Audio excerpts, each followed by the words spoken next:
আসসালামু আলাইকুম রহমতুল্লাহ। ফানসাইল বালুয়া চমনির এই ভাইয়ের ভেড়ির পাড়ে আসলাম। আমের কি অবস্থা দেখছেন নি? এই ভাই কিন্তু একজন প্রবাসী মানুষ। ভাই আপনার কাছে কেমন লাগে এই গাছগুলা লাগাইছেন যে? আলহামদুলিল্লাহ, এখানে আমার থেকে আল্লাহর নিয়ামত, আল্লাহর শুক্রিয়া যে আল্লাহ পাক। আমরা থাকি না, কিন্তু প্রবাস থেকে 2 বছর 1 বছর পর আসলে নিজের প্রজেক্টের যে আম ফল ফ্রুটস এগুলো দেখি, এগুলো আমাদের মনে একটা পরিতৃপ্তি, আল্লাহর একটা অশেষ আমাদের শান্তি লাগে। প্রত্যেকটা গাছে যে নিয়ামত এসেছে, আল্লাহ আকবার। আসলে আমি একজন প্রবাসী, আমার ভাইও একজন প্রবাসী। এগুলা দেখে আসলে মনটা ভরে যায়, আল্লাহ আকবার। এই দুইটা গাছ আপনার দেখাচ্ছি, সামনে আরো আছে। প্রত্যেকটা গাছের থোকায় থোকায় কিন্তু গয়ম ধরেছে, দেখছেন নি? আল্লাহ আকবার। নতুন মাটি তো, এই কারণে ফল অনেক এসেছে। গ্রামীণ পরিবেশের দৃশ্য, আল্লাহ আকবার। রাজাহাঁস এবং ওই দিক দিয়ে আছে সিংহাস, দেখছেন নি? তো ইউক্যালিপটাস আসলে গাছের ভিতরে মনে হয় রাজা, ঠিক আছে নি? অনেক পয়সা এই গাছগুলার। তো এই বাগানে আসি দেখি দিয়ে গাছগুলা অনেক আছে, যা কইতে নাই। হয়তো বা 10 বছর পরে এক একটা গাছ হইব মনে হয় 20 থেকে 30 হাজার টাকা।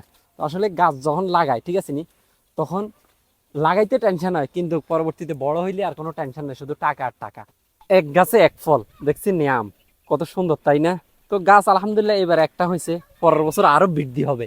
আসলে এই জায়গায় আসি মনটা ভরে গেল। আবহাওয়া এত শীতল, যা কইতে নাই। তো দেখেন এই দিক দিয়ে আলহামদুলিল্লাহ মোটামুটি এই গাছও কয়েকটা আইছে, ঠিক আছে নি? আসলে নতুন জাতের আমগুলা, ঠিক আছে নি, দেখে আসলে মনটা ভরে যায়। আমার বিদেশি ভাইয়ে তো মানে কি বলবো, হের ভাষায় প্রকাশ করতে পারতেছে না, এর কাছে যে কত শান্তি লাগে। প্রত্যেকটা গাছে আমে ভরা, দেখছেন নি? আল্লাহ আকবার। প্রত্যেকটা গাছে লেবু ভরপুর, ঠিক আছে নি? আসলে এটা প্রবাসী ভাই বলতেছে, মানে বেড়ার কাজ হয়ে যাব, মানুষে কত খাইব, মানুষে খাই আর দোয়া করব। বেড়ার কাজ বেড়াই করব, লেবু গাছে লেবু করব, ওই উপরে যান না যাইতে পারে। এই কারণে এই প্রবাসী ভাইয়ে এই বুদ্ধি করছে, দেখছেন আল্লাহ আকবার। আসলে অনেক লেবু ধরেছে, তাই না?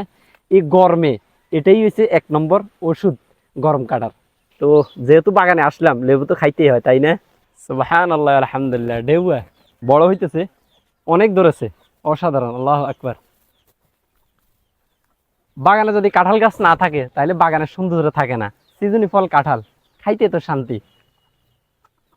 জাম্বুরা, আল্লাহ আকবার। গাছে থোকায় থোকায় ধরে রয়েছে, ঠিক আছে, প্রত্যেকটা ডাইলে। আসলে কয়টা দেখামো আপনাদেরকে। আসলে এইরকম গ্রামীণ পরিবেশে, ঠিক আছে নি, এগুলা দেখে তো শান্তিতে মানে মন ভরে যায়। বিদেশের মাটিতে এগুলা কি আর দেখিনি? এই জায়গায় শান্তি। লিচু গাছ এই সিজনে আসে নাই, হয়তো বা সামনের সিজনে আসতে পারে। আনারস এই জায়গায় একটা, এই জায়গায় একটা, দুইটা হইছে, আরো হইব। এদিক দিয়েও গাছ আছে, দেখছেন নি? তো ভাই বিদেশের মাটিতে থাকি, যে বাগান করেছেন আমের, হুম।